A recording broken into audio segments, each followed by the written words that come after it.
100%. నేను చెప్పిన జగన్ ఎన్ని జనంలో ఎత్తినా డిఎస్సిని ఆపలేడు రాబోయ్.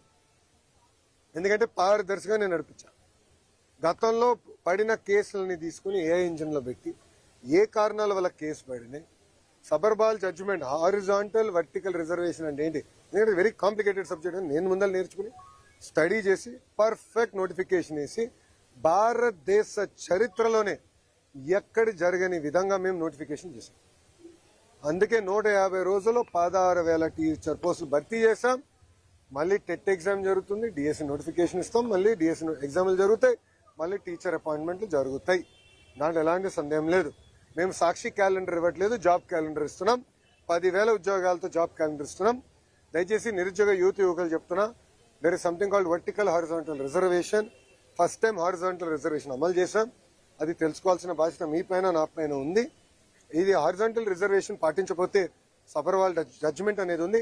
ఆ జడ్జిమెంట్ అడ్డంగా పెట్టుకుని ఈ వైకాపా పార్టీ మళ్ళీ కోర్టులో వేసి స్టే తీసుకొస్తారు.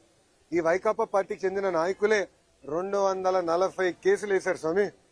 240 కేసులు వేశారు. దాంట్లో 43 కేసులు ఇప్పటికీ కోర్టు డిస్మిస్ చేసింది, మిగతా అంతా హియరింగ్ చేసింది. నేను పారదర్శకంగా నడిపించాం, మా డిపార్ట్మెంట్ పారదర్శకంగా నడిపించింది. నాకు ఎలాంటి సందేహం లేదు. ఫుల్ ప్రూఫ్ గా చేశాం. అండ్ వాస్తవంగా మీరు చూస్తే 5 సంవత్సరాలు జగన్ అధికారంలో ఉన్నప్పుడు ఒక డిఎస్సీ చేయాల, గ్రూప్ 1 నోటిఫికేషన్ ఇవ్వాల, గ్రూప్ 2 నోటిఫికేషన్ ఇవ్వాల, జాబులు భర్తీ చేయలేదు. ఒక ప్రభుత్వ ఉద్యోగం కూడా భర్తీ చేయలేదు. ఆయన పెద్ద పెద్ద మాటలు చెప్తారు. అసలు ఆయనకేం అర్థం అవుతుంది స్వామి? ఒక డిఎస్సీ చేస్తే వర్టికల్ హారిజాంటల్ రిజర్వేషన్ ఏంటో ఆయనకు అర్థం అవుతుంది.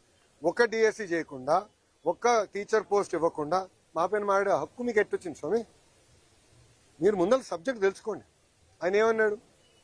అసలు ఎక్కడ మేము రిజల్ట్స్ బయట పెట్టలేదు, ఏం లేదు. మళ్ళీ ఆన్లైన్ ఆయనే ఓపెన్ చేసి చూపించాడు ప్రెస్ మీట్లో. మీరు చూసారో లేదు?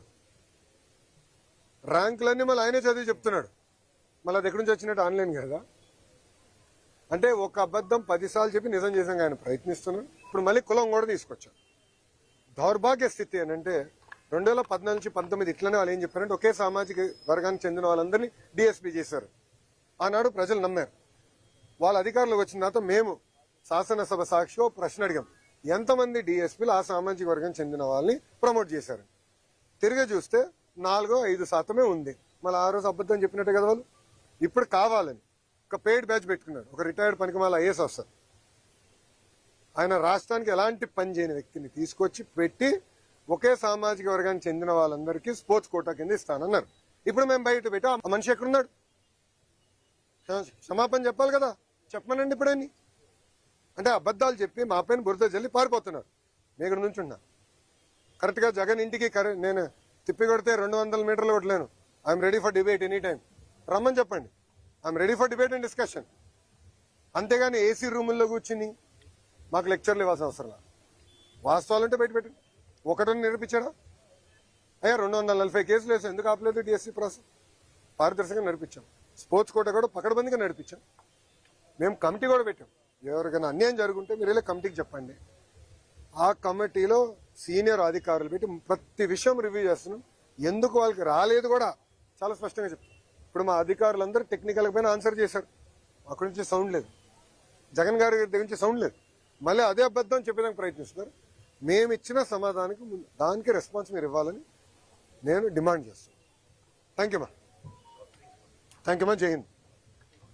మీడియా మిత్రులందరికీ నా హృదయపూర్వక నమస్కారాలు.